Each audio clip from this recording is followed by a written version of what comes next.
Road पे जब निकलते हैं तो 1 किलोमीटर पहले से ही पता चल जाता है कि कोई नेता जा रहा है। कि समाजवादी पार्टी को अक्सर लोग बोलते हैं या यादव की और मुसलमानों की पार्टी बोली जाती है, और आप पंडित हैं तो आप समाजवादी पार्टी, समाज का मतलब होता है समाज। वहाँ कोई न जाति है न कोई बिरादरी है, सारे समाज को लेकर चलने वाले को ही समाजवाद कहा जाता है। पीडीए क्या है? पिछड़ा, दलित, अल्पसंख्यक और पी से पंडित। अच्छा, अखिलेश यादव जी से आपकी सीधा बात होती है फोन से। अयोध्या में जो भाजपा यहाँ पे चुनाव हारी थी, तो क्या यहाँ पे भाजपा की हार हुई थी या भाजपा के कैंडिडेट की हार हुई थी? यहाँ टोटल सत्ता में कौन है? भाजपा। सरकार किसकी है? भाजपा की। तो यहाँ प्रभु राम की प्रजा सताई गई थी, किसके कहने पे? सत्ता शासन भाजपा के कहने पे सताई गई थी। उनका तमाम बुलडोजर चलवाए गए थे, अवहेलना कर लिया गया था, मुआवजा नहीं दिया गया था। इन सब मुद्दों को लेकर यहाँ जनता ने भाजपा को हराने का काम किया है और वही हराई है। ये बताइए कि अयोध्या में विकास जो हुआ है, सच में विकास हुआ है या खाली लोगों की जमीनें गई हैं? अगर जमीनें गई भी हैं तो क्या उनको पूरा मुआवजा दिया गया है? नगर निगम का ब्यौरा दिया था जिसमें 200 करोड़ रुपया घोटाला हुआ है। 200 करोड़? 200 करोड़ का घोटाला हुआ है। आज तक नगर निगम उसका जवाब नहीं दे पाई है कि वो पैसा कहाँ गया और कौन खाया। तो फिर से आप लोगों का स्वागत है आज की इस पॉडकास्ट में। आई होप कि आप लोग बहुत ही अच्छे होंगे। आज का जो मेरा पॉडकास्ट शूट होने जा रहा है, आज हमारे साथ एक ऐसे गेस्ट आए हुए हैं जो कि रोड पे जब निकलते हैं तो 1 किलोमीटर पहले से ही पता चल जाता है कि कोई नेता जा रहा है। वो जमीन से जुड़े हुए हैं और सत्ता के लिए काम करते हैं। आइए हम आपसे उनका परिचय करवाते हैं। पंडित समरजीत जी, आपका बहुत बहुत स्वागत है आज के हमारे इस पॉडकास्ट में। आपके चैनल पे आप बहुत बहुत धन्यवाद। मेरा पहला क्वेश्चन आपसे है कि समाजवादी पार्टी को अक्सर लोग बोलते हैं या यादव की और मुसलमानों की पार्टी बोली जाती है, और आप पंडित हैं, तो आप इस पे क्या बोलना चाहेंगे? देखिए सबसे पहले तो हमारे राष्ट्रीय अध्यक्ष जी आदरणीय अखिलेश यादव जी हर वर्ग का सम्मान करते हैं, हर बिरादरी का सम्मान करते हैं।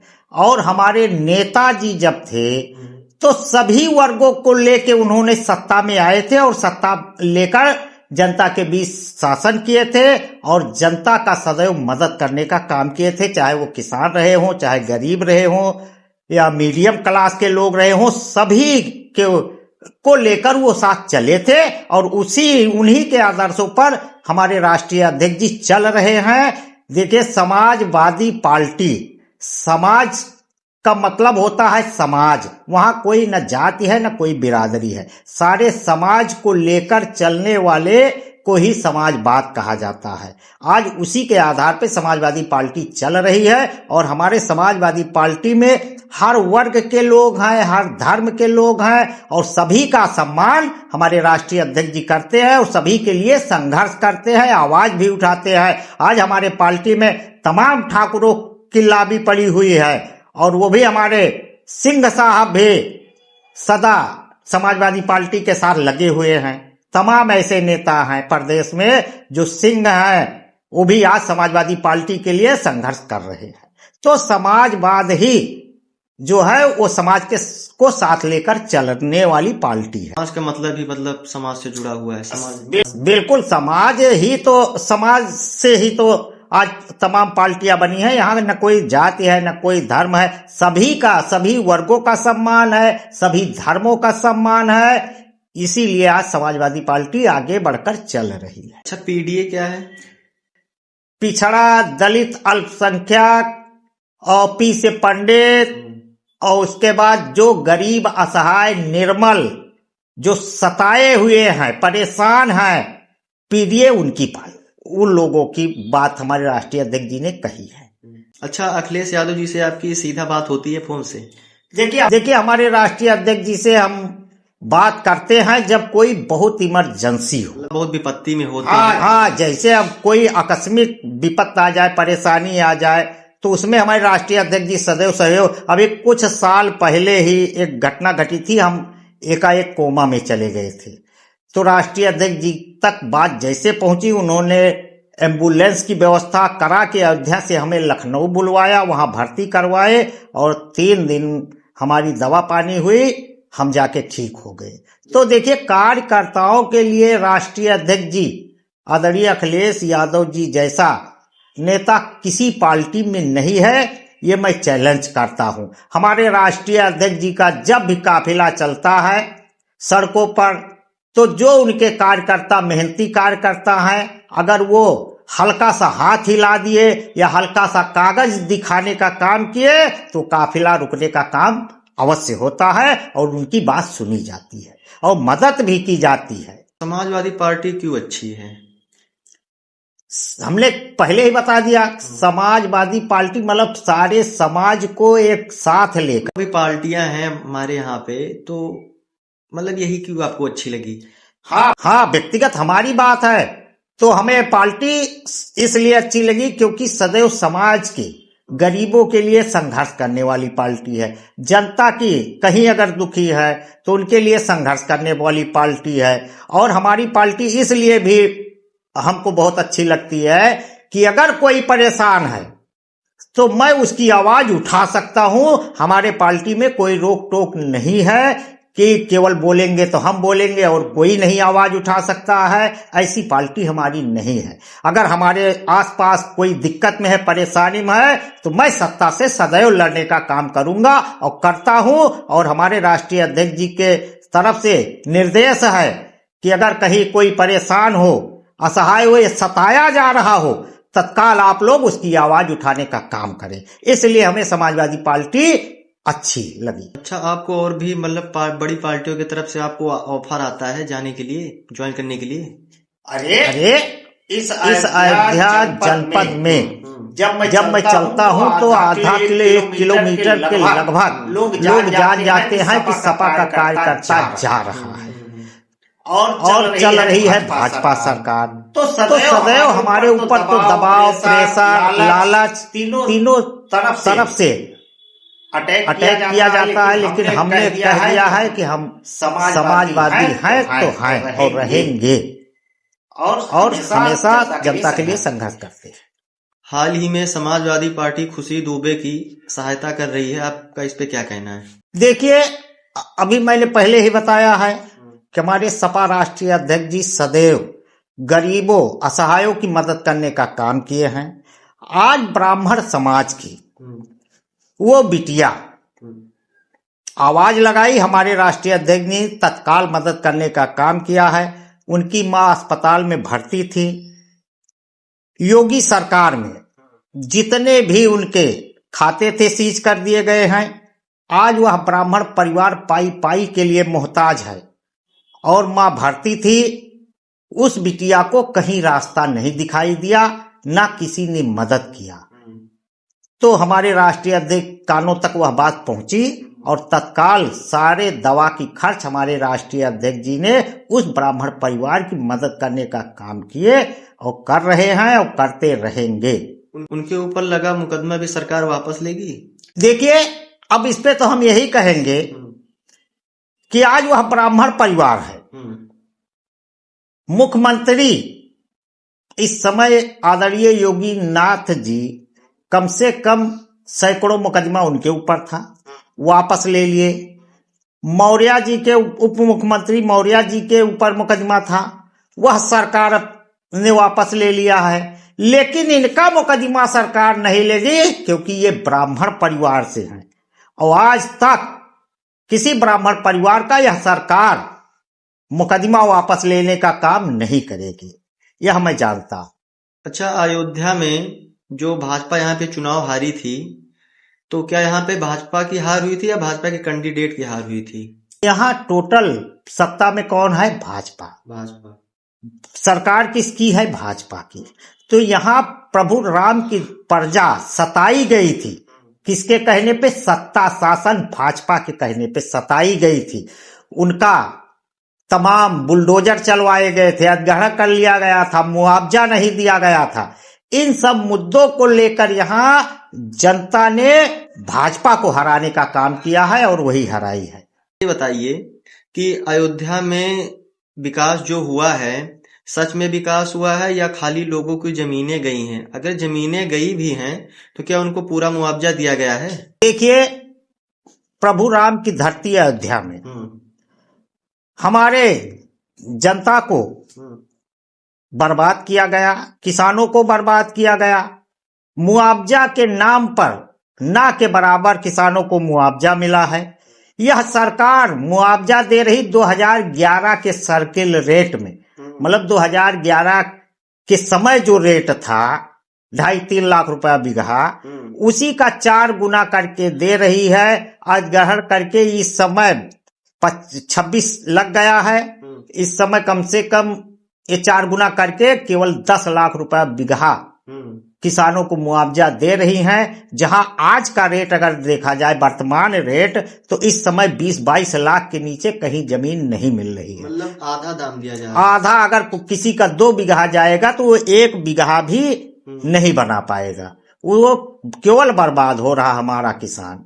तमाम योजनाएं चला के, तमाम, अभी देख लीजिए इलाहाबाद से एक 6 लेन आ रही है, उसमें किसानों का जमीनें अधिग्रहण की जा रही हैं। अभी जल्द में घोषणा सरकार ने की है बनारस से अयोध्या, उसमें भी जमीनें अधिग्रहण की गई हैं। अभी देखिए ये जो चारों तरफ से बाईपास निकाला जा रहा है, इसमें जमीनें अधिग्रहण की है। तो इसमें केवल सबसे ज्यादा अगर कोई बर्बाद हो रहा है तो हमारे किसान बर्बाद हो रहे हैं, और उनको ना के बराबर सरकार मुआवजा देने का काम कर रही है। और आज विकास के नाम पर अयोध्या में केवल लूटम लूट मची हुई है।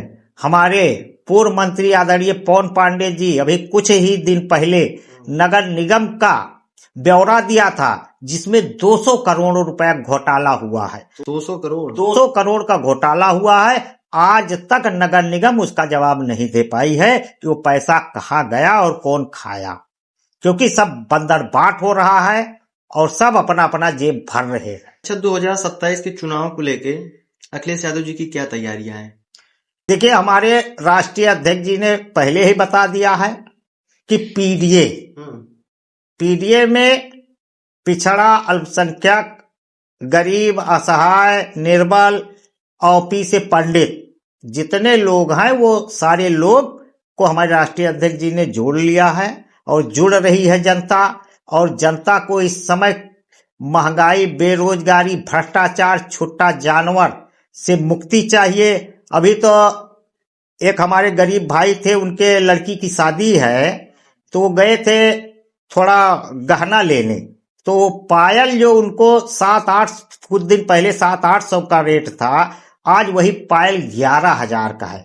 इस समय अगर वर्तमान स्थिति देखी जाए तो मान के चलिए कि सबसे गरीबी में इस समय 5 लाख का कम से कम अपने बिटिया को कोई बाप जेवर दे के नीचे नहीं दे सकता है। तो ये इतनी महंगाई बढ़ा दिए हैं कि अब जनता की कमर तोड़ लिए हैं। और जैसे अंग्रेज आए थे, उन्होंने सिरिंज लगा के धीरे धीरे खून खींचा था, उसी तरीके से महंगाई बढ़ाकर ये गरीबों का दमन कर रही है सरकार। अच्छा, ईवीएम हटना चाहिए या नहीं? ईवीएम बिल्कुल हटना चाहिए। इस पे तो कई बार हमारे राष्ट्रीय अध्यक्ष जी ने खुद ही कह दिया है कि सारी सीट उत्तर प्रदेश में हम जीत जाएं, फिर भी हम ईवीएम पर विश्वास नहीं करेंगे, क्योंकि इसका प्रमाण है जो देश बनाया था वह देश स्वयं नहीं इसका प्रयोग कर रहा है, वहां भी बैलेट पेपर चल रही है। और आज हम ये भी बता दें आपको साक्ष्य के रूप में कि प्रधानी और जिला पंचायत का चुनाव बैलेट पेपर से होता है। पिछले साल का रिकॉर्ड देख लीजिए, चाहे उसके पहले का रिकॉर्ड देख लीजिए, 60%, 62% के ऊपर वोट प्रतिशत नहीं बढ़ पाता है। और सबसे ज्यादा अगर वोट देखा जाए बढ़ोतरी में, तो सबसे ज्यादा प्रधानी में वोट पड़ता है, क्योंकि आदमी आस पड़ोस गांव का तमाम जो प्रधानी लड़ते हैं वो भाड़ा दे दे के लोगों को बाहर से बुलवाते हैं, भैया आइए हमारी तरफ से वोट डालिए। तो उससे ज्यादा किसी भी चुनाव में वोट नहीं पड़ता है। उसमें भी 60% के ऊपर क्रॉस नहीं कर पाता है। और यह विधानसभा में 75% तक वोट पड़ रहा है, तो आखिर वोट आ कहां से रहा है? अभी देख लीजिए वहां गोरखपुर का मामला, काजल निषाद चुनाव लड़ी थी, ठीक 3,40,000 वोट पड़ रहा है और गिनती के दिने 4,42,000 वोट निकल रहा है। आज तक मुकदमा पेंडिंग में पड़ा हुआ है, कोई सुनवाई कहीं नहीं हो रही है। तो मशीन तो है, और जब मशीन के लिए हम तो नहीं मानते कि मशीन से चुनाव होना चाहिए। मतलब आप चाहते फिर से पुराना सिस्टम आ जाए भाई वही तो प्रमाण रहेगा। हम तो भाई सत्ता शासन या सरकार बार बार कहती है कि मशीन सही है, तो हम तो कहते हैं अगर मशीन सही है तो आपको एक बार बैलेट पेपर चुनाव करा लेना चाहिए। एक बार बैलेट पेपर के चुनाव करा के सारे देश की जनता को आप प्रमाण दे दीजिए कि देखिए मैं जीता बैलेट पेपर से, तो हम भी मान लें। आपको क्या लगता है भाजपा ऐसा करवाएगी? अरे सत्ता में क्या नहीं हो रहा आपको भी बताना पड़ेगा। इस समय सारी जनता सब कुछ जान रही है कि सत्ता में बैठ के क्या नहीं हो रहा है। सत्ता में बैठ के, अरे अभी हाल ही में एक चैनल वाले थे लखनऊ में, ठीक, उन्होंने एक मंत्री जी का, अनादि चैनल नाम है, एक मंत्री जी की खबर चला दिए थे। भाई साहब उनको लाद के लाया गया, इतना मार दिए थे। इससे बड़ी बात और क्या बताएं। तो इस समय दैहिक दैविक भौतिक चापा वही हाल है, चल रही है। चाहे जिस स्थिति से हमें चुनाव जीतना है तो जीतना है। और ये जितने भी बड़े चैनल वाले हैं इनका ही प्रमाण देख लीजिए। अभी हाल ही में फिल्म अभिनेता धर्मेंद्र जी झूठी खबर चला दी गई थी ना, मरे नहीं थे, और उनकी मौत की खड़े खड़े हर चैनल ने लाइव चला दिया और उनको श्रद्धांजलि दे दी। तो इससे और क्या प्रमाण चाहिए झूठ का भाई? इससे बड़ी झूठ और क्या पकड़ी जाएगी?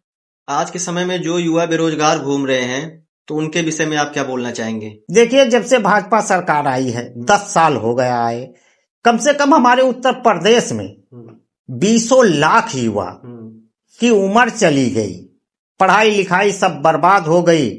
जहां से उठे थे फिर आके वही फरुहा उनके हाथ आया और वो बेचारे फरुहा पकड़ के रो रहे हैं और रोजगार कहीं नहीं मिल रहा है। केवल यह सरकार झूठा रोजगार के नाम पे ढिंढोरा पीटने में आगे है। आपका बहुत बहुत धन्यवाद जो आपने हमको अपना कीमती समय दिया। आपको बहुत बहुत धन्यवाद। आप सदैव समाज की, जनता की आवाज उठाने का काम करते हैं। हम अपने सभी दर्शकों से, भाइयों से कहते हैं कि इनको आगे बढ़ाइए और इस चैनल को लाइक सब्सक्राइब भी करते रहिए। सदैव ये जनता के लिए संघर्ष करने का काम करें, यही हमारी बधाई है।